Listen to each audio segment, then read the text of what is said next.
വ്യക്തിപരമായ ഒരു ചോദ്യം ചോദിക്കട്ടെ.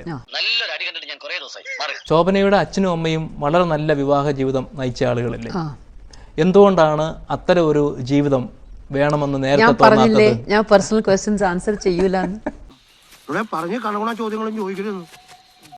പറഞ്ഞില്ല നിങ്ങളോട് ചെയ്യില്ല. ശരി, അപ്പം ഈ വിവാഹത്തെ കുറിച്ച് ഏറ്റവും ഒടുവിൽ വന്ന ചില വാർത്തകൾ അങ്ങനത്തെ എനിക്ക് നല്ല ഇഷ്ടമാണ്. അതിന്റെ സത്യാവസ്ഥ എന്തെങ്കിലും ഞാൻ പറഞ്ഞില്ലേ ഞാൻ ആൻസർ ചെയ്യൂല. എവിടെ ഇതൊരു നടക്ക് പോണ ലക്ഷണില്ല. ഞാൻ ഇവന്റെ രണ്ടെണ്ണം വാങ്ങിച്ചിട്ടേ പോവുള്ളൂ. ഇത്രയും എന്റർടൈനിങ് ആക്കിയില്ലേ നിങ്ങളുടെ ഇന്റർവ്യൂ? അല്ല, ഒരുപക്ഷെ ഒരു ചോദ്യത്തിന് ഉത്തരം പറഞ്ഞില്ലെങ്കിൽ അതിലെന്തോ മറച്ചു വെക്കാനുണ്ടെന്ന് തോന്നാം. നിന്റെ ചാട്ട എങ്ങോട്ടാണെന്നൊക്കെ എനിക്ക് മനസ്സിലാകുന്നുണ്ട്. ആ വെള്ളം അങ്ങ് വാങ്ങി വെച്ചേക്ക്. നമ്മൾ ജീവിക്കണ്ടേ? ഇങ്ങനൊക്കെ പറഞ്ഞു പോവും പത്രക്കാര്. അപ്പൊ നമ്മൾ എന്താ ചെയ്യണ്ടേ? അപ്പൊ എന്തെങ്കിലും പറയൂ. അപ്പൊ ഞാൻ എന്തെങ്കിലും പറയും.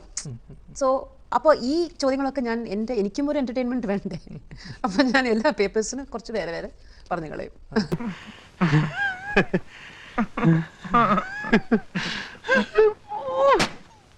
ഫാമിലി എന്ന് ഉദ്ദേശിക്കുന്നത് എന്താ? ഫാമിലി നിങ്ങളുടെ ഉദ്ദേശത്തിൽ എന്താ? നിങ്ങളുടെ വൈഫും പിള്ളേരല്ലേ? അതെ, അതേപോലെ എനിക്കും എൻ്റെ വൈഫും പിള്ളേര്.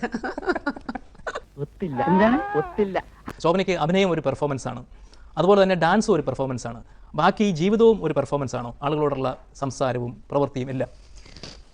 ഇല്ല, ഇപ്പോൾ ഞാൻ നിങ്ങളോട് സംസാരിച്ചത് എല്ലാം പെർഫോമൻസ് ഒന്നും ഇല്ലായിരുന്നു. നിങ്ങൾ എന്നെ കംഫർട്ടബിൾ ആക്കി. ഞാൻ ഓണസ്റ്റ് ആയിട്ട് ഉത്തരം പറഞ്ഞു. എന്റെ ജീവിതത്തിൽ ഞാൻ ഇങ്ങനെ ചമ്മിട്ടില്ല. എന്തോ അല്ല, എന്റെ അമ്മായി നമ്മുടെ മുമ്പിൽ ഒഴിച്ചു. ഇനി ഞാനിവിടെ നിന്ന് ഡയലോഗ് പറഞ്ഞാൽ കരഞ്ഞു. ഉസ്മാനെ രക്ഷപ്പെട്ടോ.